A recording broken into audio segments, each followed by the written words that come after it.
3 taon pala sila, no? Pero ano mong sinabi ni Mikey? Wala daw na yung third party. Paano naman natin malalaman na may third party? Second party nga, hindi natin alam. Katulad yan, yung kay Doc Mike Padla, na narinig natin parang may nire-request kay Chris na hindi napagbigay ni Chris. At yun daw, parang nag-trigger kay Chris para medyo ma-off na kay Doc. Pati yung arms niya, yung mukha niya, yung iba siguro sasabihin nila, baka nagpapaawa lang si Chris. Hindi. Pakisabi, wag ako mamaog. Sobrang kailangan ba nilang gumawa ng ingay para sa mga karir nila? Wala akong panahon sa mga walang kwentang content nila. Please lang, Diyos ko, ang tatanda na nila, isip-isip naman ng ibang content. Ito na ang latest, kaya tumutok ka na, dali. Ito na nga! Ito na ang mga marites, kaya i-chika mo na, dali. Ito na ang latest! La la la la la la la, i-chika mo na, dali. Ito na ang latest! La la la la la la la, i-chika mo na, dali. Ito na ang latest! Hello mga ka-ambit, ito po ang inyong mga lingkod. Ito po si Mama Loy. Ito naman po si Joseph Popo. At ito naman po si Papa Osin OG Diaz. Ano pa nga ba ang lagi niyong inihirit sa amin? I-chika mo na, dali. Ito na ang latest! La la la la la la la la, ichichika na namin dali. Ayan, nakakaloko. Grabe, mga hiwalayan, yung mga sumbatan, yung bawian. Ay, bawian ba? At yung reklamuhan sa presinto. Tantalakayan po natin yan. Narito po ang headlines. Ay, naku, nakakaloka nga, hindi pa. Imaginin mo, itong hiwalayan na ito, sina Mikey Quintos at si Paul Salas. Oo, 3 taon pala sila, no? Pero ano bang yun? Ano mong sinabi ni Mikey? Wala daw na yung third party. Paano naman natin malalaman na may third party? Second party nga, hindi natin alam. Panindigan mo yun. Hindi natin yung second party, third party pa. So malinaw yan, inamin ni Mikey, ni Kuya Boy Abunda, na walang third party involved. Ayan. At Definitely wala rin second party. Sampalin ko to si Johnson. Kung sa isang party kasi pumunta si Joseph. Di ba? At saka na, di ba, tinanong daw siya kung ano yung rason. Mas maganda daw na kay Paul na lang manggaling. Ano bang sabi ni Paul na yun? Nag-post lang si Paul ng quote mula sa Bible.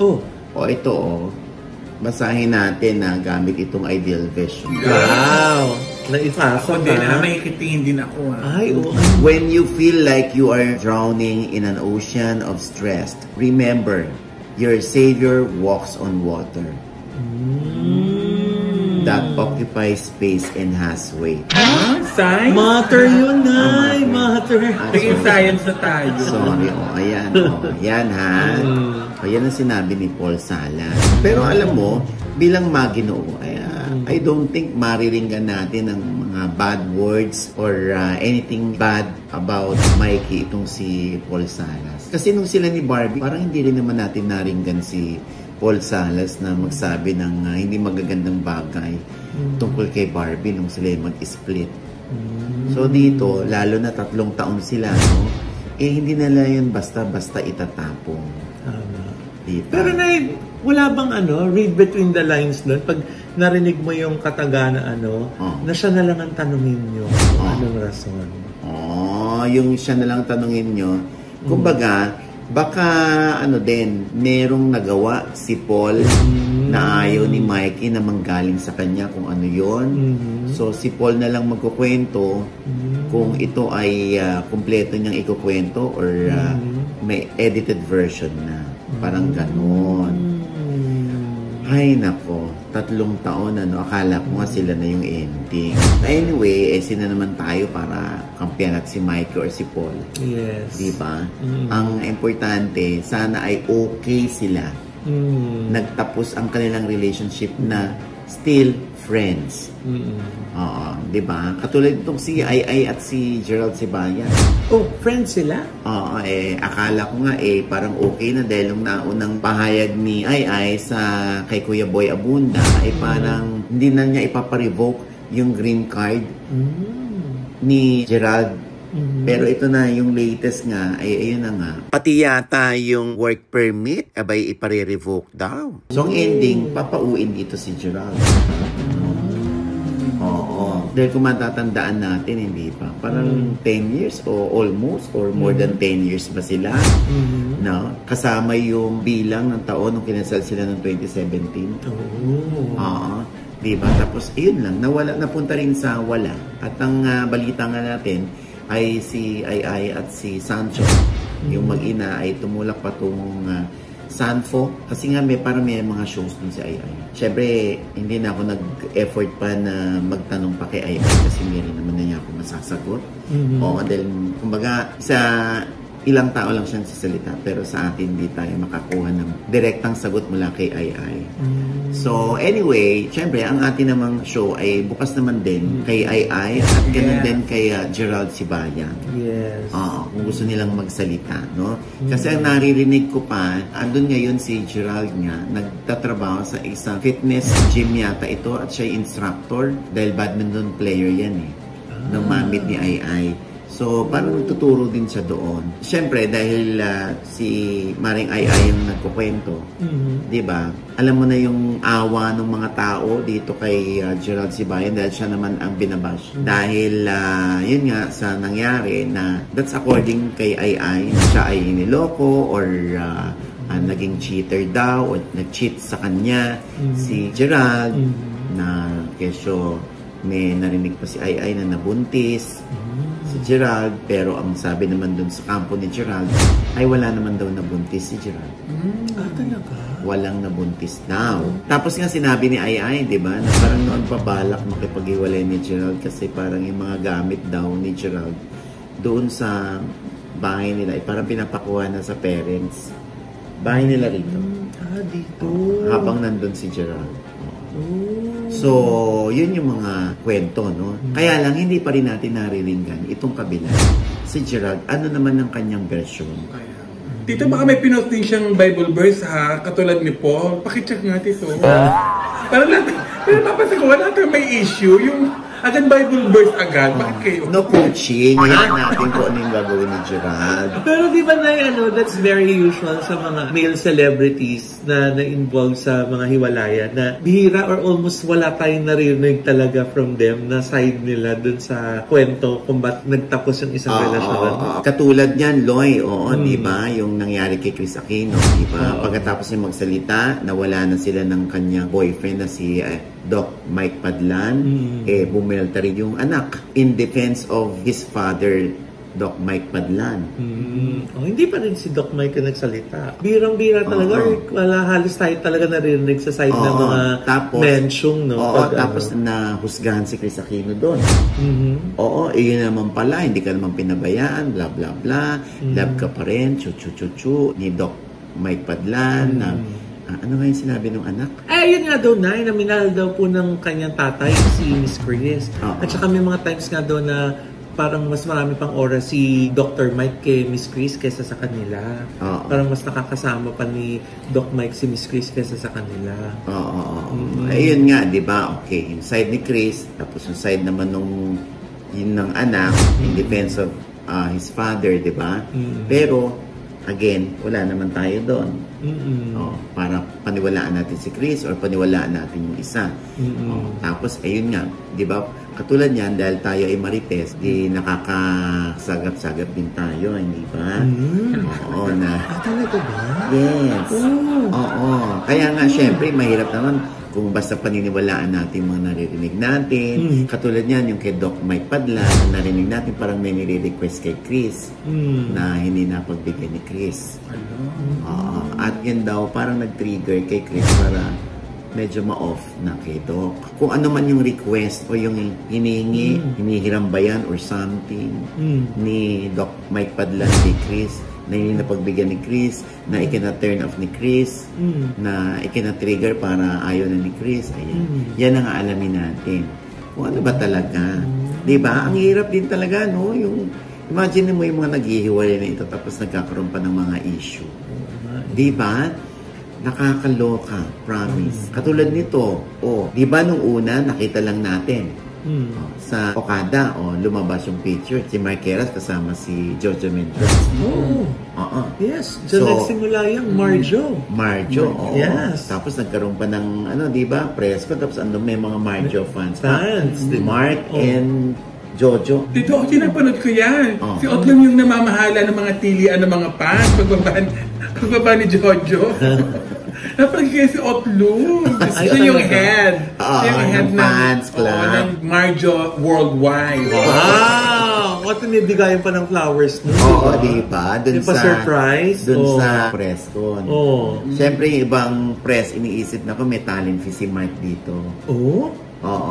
Ay, inisipin ng mga press, tapos pati daw yung sa Okada, naku, meron din may talent fee. Yung ganon. Siyempre, hindi natin maalis yun, lalo na, at medyo low profile lang si Jojo Oo siyempre yung mga press, pag nandun yan, ba't naliling kay Jojo si Mark? Tapos, parang pag tinanong si Jojo tungkol dun, kumusta na kayo ni Mark? Ba't naliling ka? Kayo ba? Ganyan. Tapos sasabihin ni Jojo, he has nothing against LGBT community, pero hindi siya miyembro ng LGBTQ community. Straight daw siya. So, nalilito yung mga tao. Ano ba talaga si Jojo?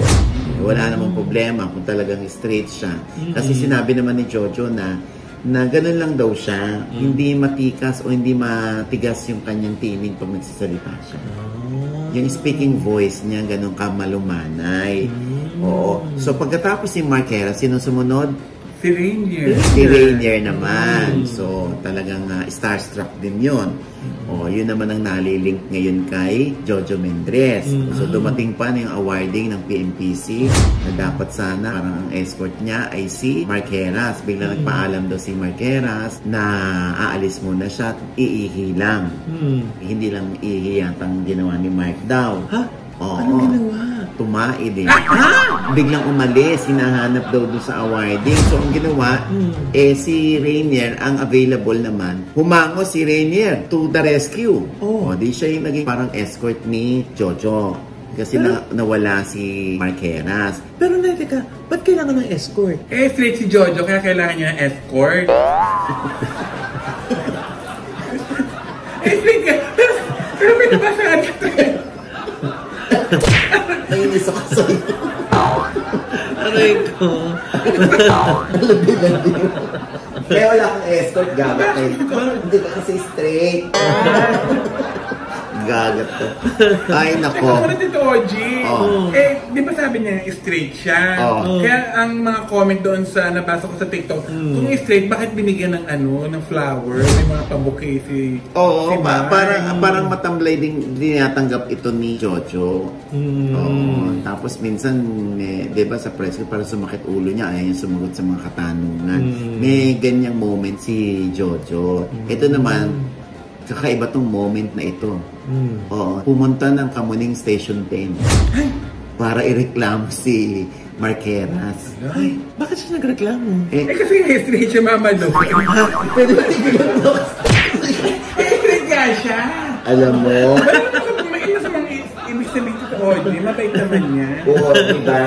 Mabait si Jojo. Ikaw talaga. Diba? Ikaw nga, basta kasama mo si Jojo. Super bait. Kaya ingit-ingit kami. Napakabait niya. Diba?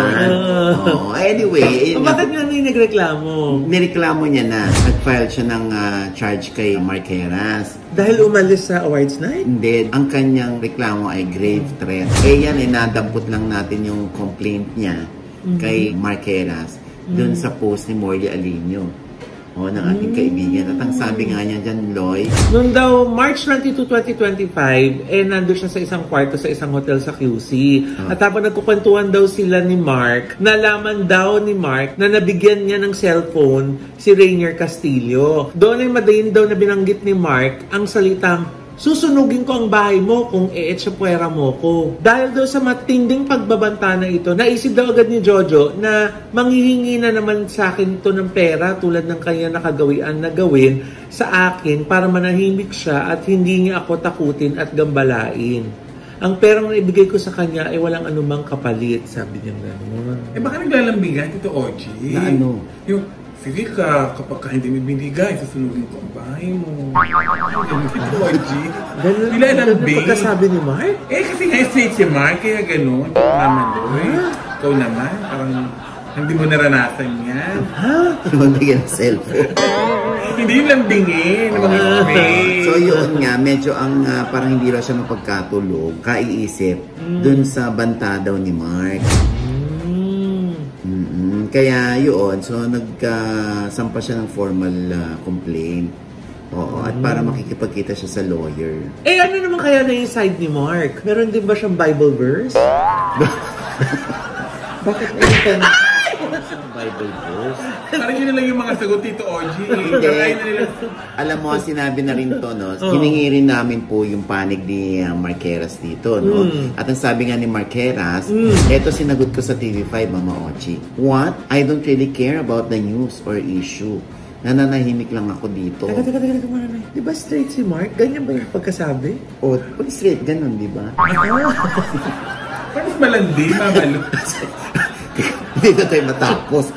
Ito sabi niya, what? I don't really care about the news or issue. Nananahimik lang ako dito doing my own so I don't need to hire a lawyer or kung ano pa man yan. Thank you.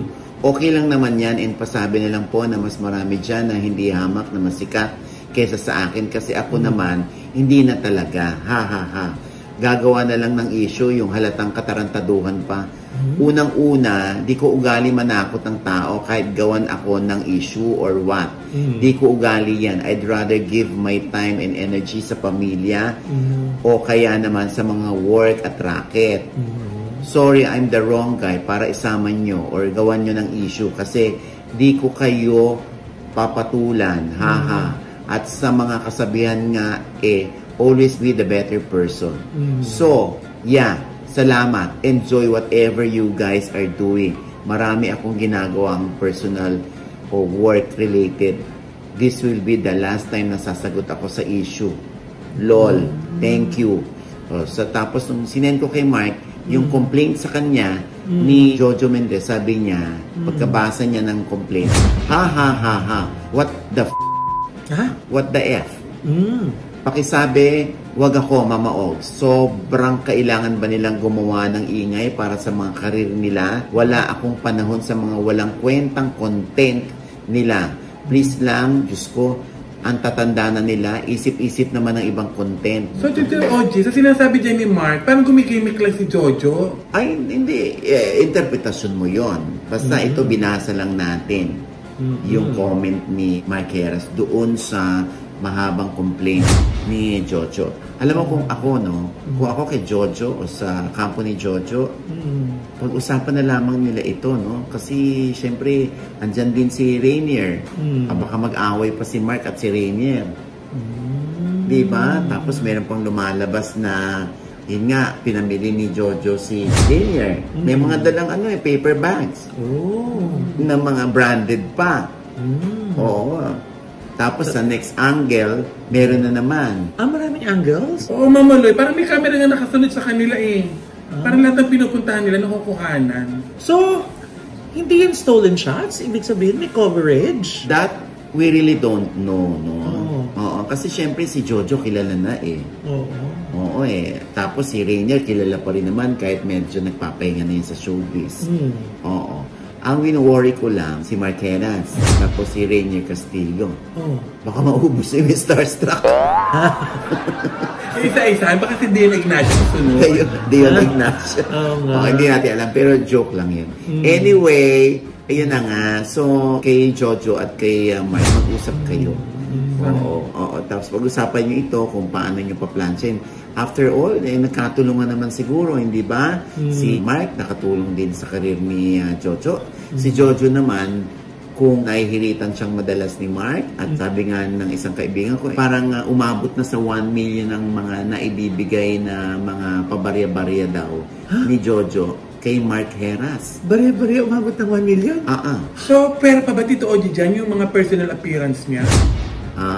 That I really don't know kasi hindi naman ako nag-handle. Nakikimarites nga lang tayo, hindi pa.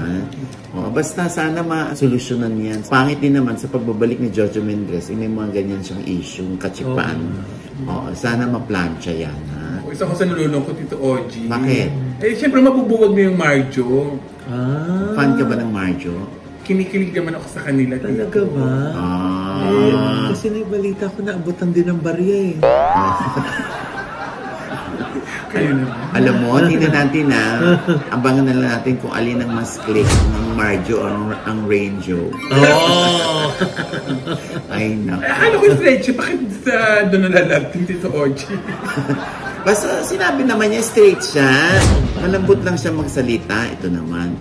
Parang, baka ikaw ganyan din. Ano? Straight ka naman talaga. Partida yan, Ano ba, anak? Ako straight din naman ako. Straight. Sumubo. Basta, ang baboy nito. Akala mo naman totoo. Kailan ba siya nakasubo? Tumigil ka nga. Paano yung bigay mo? Doon ka napapasubo eh. Ay, nako. Ay, nako nagtatawanan tayo dito. Pero sana naman itong pagtatawa natin ay magawa rin natin, paggaling ni Chris Aquino. Dahil ito na nga, nag-post si Chris Aquino ng update sa kanyang health. Ano nga yung caption dyan ni Chris Aquino sa kanyang IG? Nasusulat, This is my now. I wanted you to see the pain and struggle so that you will continue to pray. I have lupus flare fever now. It's been more than 2 weeks. Ipag-pray natin. Alam mo, sa totoo lang, ako din, pinagpipray ko lagi si Maring Chris. Meron ako ng Baby Jesus, Saint Acutis, tsaka si Mama Mary. So, lagi ko pinagpipray si Maring Chris. Kasi, sa totoo lang, grabe na yung, alam mo, yung pain niya. Alam mo, kung wala lang mga anak si Maring Chris, bumigay na yan. Pero hindi kaya siya tumatapang, kaya niya gusto pang ma-extend ang kanyang buhay dahil hindi gumigive up ang kanyang mga anak. Lalo na si Bimbi. Na talaga namang, alam mo yung pagiging mabuting anak ni Bimbi, na kahit maisakripisyo niya siguro yung kanyang pag-aaral ay okay lang. Basta mabantayan ko lang ang mama ko. Pag kailangan niya akong kakarga sa kanya, patungong CR. Kasi minsan, di ba, parang mahina yung mga buto-buto ni Chris. Hindi siya makatayo, hindi siya makalakad. Kaya binubuhat siya ni Bimbi. At makikita naman dyan, kung kaano nakapayat yung legs ni Chris. Alam mo yung parang... Pati arms. Oo, pati yung arms niya, yung mukha niya. Alam mo kaya yun din, yung iba siguro sasabihin nila, baka nagpapaawa lang si Chris. Hindi. Kasi kay Chris, naniniwala siya na paglalong maraming tao ang nagdadasal para sa kanyang paggaling, di ba? Mas nakakarating sa taas para bigyan siya ng extension. Kaya sana, hinihiling din po namin sa inyo ipag-pray natin si Maring Chris. At, kung kanino po tayo malakas na santo, doon po natin ipag-pray si Maring Chris. Padre Pio, di ba, Night? Sana pag-pray po natin ang pag-heal po kay Ma'am Chris. Di ba? Supposedly, dadalawin namin si Maring Chris. Pero hindi pa nag-go-signal si Maring Chris kasi nga, mahina pa siya. Talagang hindi niya kakayanin talaga na harapin. Gusto-gusto ni Chris na siya'y binibisita Pero, ayun nga, hindi pa tayo binibigyan ng go signal. So, nag-iintay lang din tayo. Ayan. Maring Chris, pagaling ka. We love you po. Maraming salamat kasi napakatapang mo. Yes. Baka kasi yung ibang tao din, humuhugot ng lakas ng tapang kay Chris Aquino. Yes. Sa tuwing nakikita nila yung video ni Chris. At, sa totoo lang trivia, si Maring Chris nag-edit niya. Galing. Mahusay siya sa editing kasi tsaka nakakapagpalakas sa kanya yun na parang nakakalimutan niya yung pain kapag nag-e-edit siya. We miss you, Maring Chris. Pagaling ka, palakas ka. Alam ko, ginagawa mo yan. Hindi lang para sa sarili mo, para sa mga taong naniniwala, nagagaling ka. Mga taong nagpe-pray para sa iyong muling paglakas. We love you. Para kay Bimbi tsaka kay Kuya. Maraming salamat sa katapangan mo. And with that, mga kaibigan, ito po ang inyong mga lingkod. Ito po si Mama Loy. Mga nanonood po sa mga hindi pa namin subscriber, please subscribe now na. Click the like and subscribe button na nandiyan sa ibaba. Siyempre pa ang kanya-kanya naming channel. Yes, sana man at mag-subscribe po kayo sa channel ko. That's Mama Loy. M-A-M-A-L-O-I. At syempre, sana i-follow nyo rin po ako sa aking social media accounts, sa Instagram, sa TikTok, at saka po sa Facebook. And thank you, Envy Skin, Beauty and Wellness Center, for skin, face, body, and wellness. Nandiyan po sila sa Mother Ignacia, sa tapat lang po ng ABS-CBN sa Grandia Place. O, kita mo, nagkagaling yan si nanay, di ba? Oo, yung wala inggit na lang daw namumutawi sa mga ngiti ni Johnson. Ang mga ngiti kasi natin na lahat naman tayo, doon ka naman bumawi. Sa mga ngiti kay Doc JC Solis. Gorgeous Smile Dental Clinic. Diyan naman po sila sa E. Rodriguez sa tapat po ng Christ the King Church. Ayan, thank you. At ako naman po, masaya-masaya po sa pagbabalik ng aking YouTube channel dahil nagustuhan nila yung interview ko kay Mark Libisi and kay Ira Lopez. Ayan. At maraming salamat din po sa Headway Vera Salon for my hair. Yes. Ayan, at syempre pa, ang aking panayam pa rin kay Sugar Mercado, no? Na talaga namang, Diyos ko, ang daming kinapulutan ng aral sa kanyang panayam. Yes. At ibang-iba na ang tingin nila kay Sugar. Parang full of wisdom daw ang babaeng asukal. Ang babaeng asukal. Oo. Kaya ako yung nagpapasalamat kay Ma'am si Wilbert Tolentino, ang tumatakbo bilang party list. Oo. Number 49, Ahon Mahirap. Maraming salamat, Ma'am si Wilbert. At syempre, nako, congratulations din ang ating pagbante kay Sol Aragones, nangunguna sa survey bilang governor ng lalawigan ng Laguna. Congratulations, Sol Aragones. Hindi po kayo nagkamali kay Maring Sol. Tama. Ako na po nagsasabi dahil kilala ko yan. Parang si Aiko Melendez. Yes. Na nangunguna rin sa survey bilang konsyal sa 5th District ng Quezon City sa ayon sa gusto ng kanyang mga katunggali. At hindi yan korap si Aiko. Hindi korap yan. Sino ba yung korap? Ayoko nang magsalita. Ayan, syempre. Si Mayor SB Dinay. Yung pag-iikot niya. Di ba talaga namang mainit ang pagtanggap sa kanya ng mga Manilenyo. Dahil nga, ang dami talaga niya naghahangad ng pagbabago sa Maynila, di ba? Correct. Yun nga sinasabi nila na naku, babawiin ni Sam Bersosa yan pag nakaupo na bilang mayor. Hindi po, dahil marami pong business abroad at dito rin sa Philippines, si Sam Bersosa. Hindi niya kailangan yan. Dahil noon pa ay pilantropo na yung tao.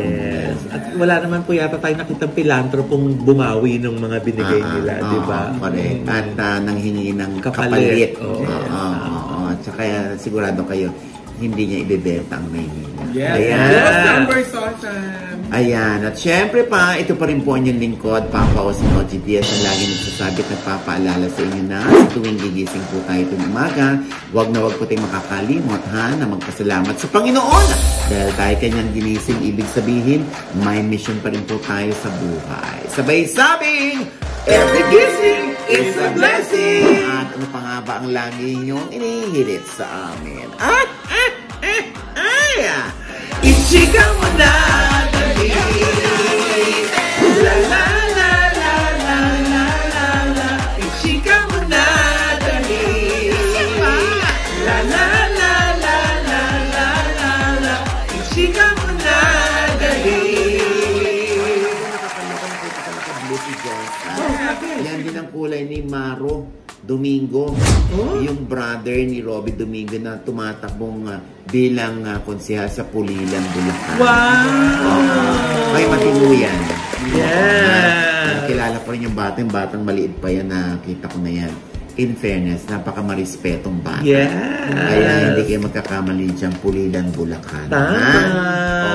Ayan. Tsaka si Raymond Ronquillo, yung nakikita natin sa Batang Quiapo. Yung kasama ni Tanggol. Na tumatakbo namang mayor ng Santo Tomas, Pampanga.